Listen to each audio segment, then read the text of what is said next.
Okay, right.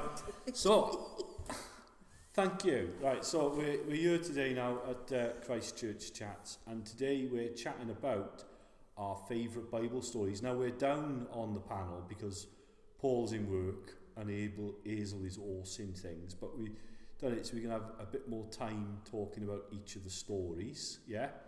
And less about JC, all right? You know, we don't want to get too much... Jesus? He's all right, he is. It's the other one that's... Okay, fair enough. You know, poor old Paul, like with his obsession, right, yeah? Yeah.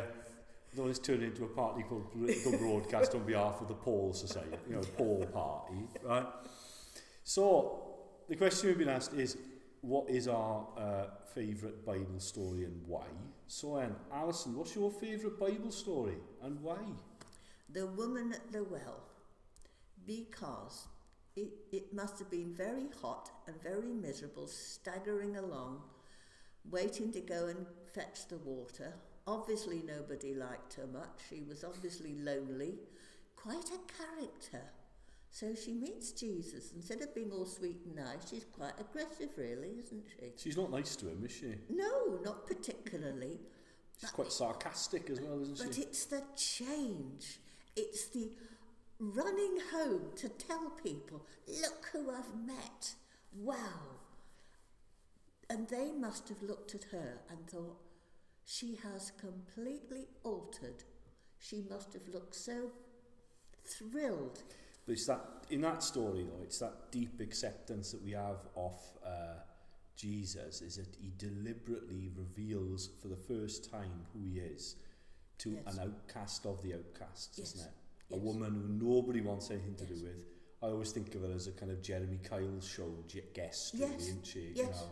You know, it'd be a bit like Jesus revealing his divinity on the Jeremy Kyle show, really, isn't it? So it's that sort of thing. She was the outcast of the outcast. Nobody wanted to bother with her. And Christ accepts her, and that brings about the change, isn't it? But also letting her know that really she is miserable about having had so many men in her life. And she does want to change, and she does want somebody to look straight at her and say, it's all right.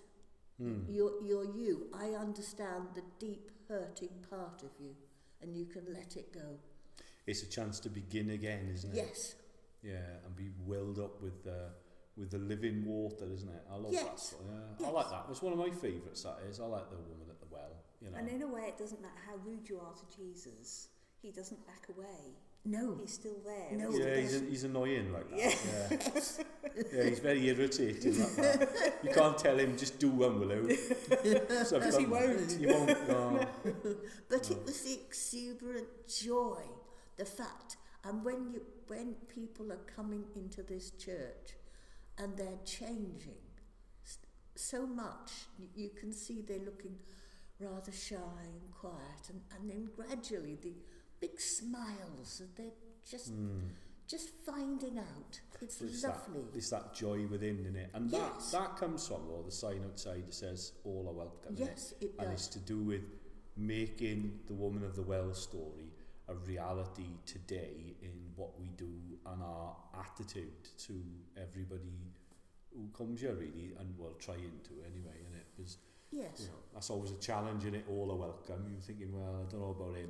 He's quite annoying, but there we are. Paul, is he welcome? You know.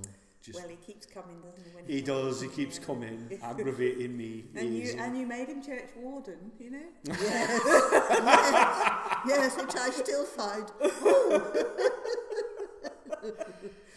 Yeah, inspired folly, that one. Yeah, there you go. Yeah. Right then, Jill, what's your favourite story from the Bible then? Well, my favourite, it's a really short story. It's only about really a sentence, and it's in the Old Testament. It's about when Jacob fights with the angel. Oh yeah. Now Jacob was a bit of a wide boy, really. He was awful. He was. I was wondering whether he's more like Del Boy or Arthur Daly. You know, which one would he be? Which would you choose? Because you know, he conned his brother out of his inheritance and his birthright, and when he sort of done the final thing, he ran off because he was scared. Because I think Esau was quite a big bloke, really. He was, yeah. And sort of, you know, a fit chap, hunting and shooting and fishing and everything. And Jacob sort of hung around at home.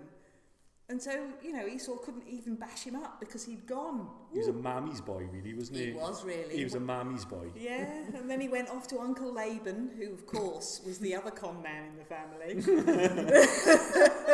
So he sort of got his just desserts there. But then when he decided it was about time to come home, and he'd amassed great wealth, lots of animals, there was a huge amount to his household, and they all started to come back, and he knew he was going to have to meet Esau again. Felt a little bit trepidatious, as you would, because, you know, Esau could have been boiling away for years and ready to bite his head off, you know. Literally. Yeah. And so, you know, along they come, and he sends everybody in front of him, and the night that he wrestles with God, he's actually sent his family over the river, and he's there the other side. And there's this story, and there's him, and he's described as a man, and he wrestles all night with him. And in the end, he wants to know the name of the man, and he says, "I'm not telling you my name." And they wrestle on, and in the end, and when I first read it, I thought, "Oh, God cheated," because he pokes him in the hip. That's it.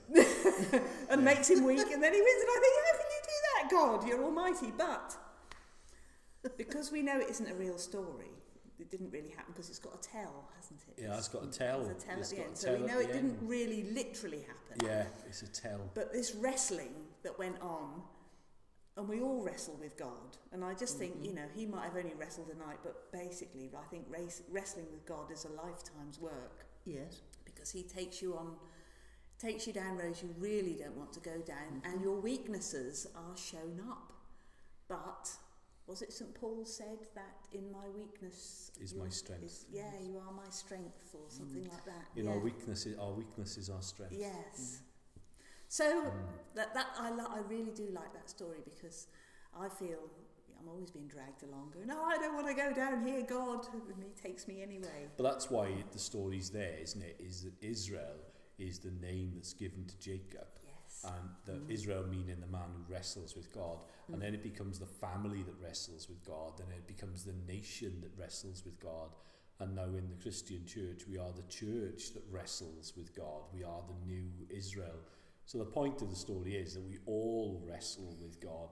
And this idea that, you know, we have to kind of treat God a bit like a kind of landowner, you know, sort of go like, "Oh, sorry," sort of thing, you know, is not the way he is in the Bible at all. We're encouraged to wrestle with him and try and get one over on him, particularly in the Old Testament. They're always trying to get one over on God.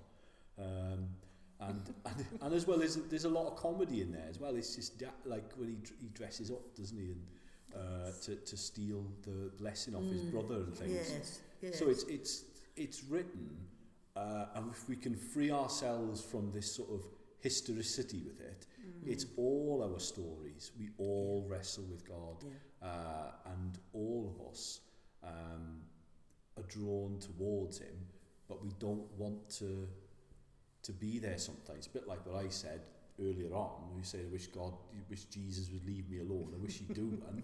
So I'm continually, I myself are wrestling with God still in our lives, and that's an honest relationship, isn't it? And I think we need a bit more honesty, really, rather than this kind of bizarre kind of doff your hat thing, which I don't think really goes on in the church. I think that's how people in Notting Hill like to see Christians. Yeah, maybe they do. Because when you look at the Psalms, there's more Psalms shouting at God than there are any doing anything else. Yes. Oh yeah, they're always shouting Yes. at God.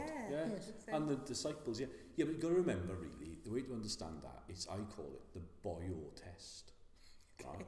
Now, when I was a kid, there was a film called 1 Hour to Zero, right, which was a children's film foundation film, right? Yeah.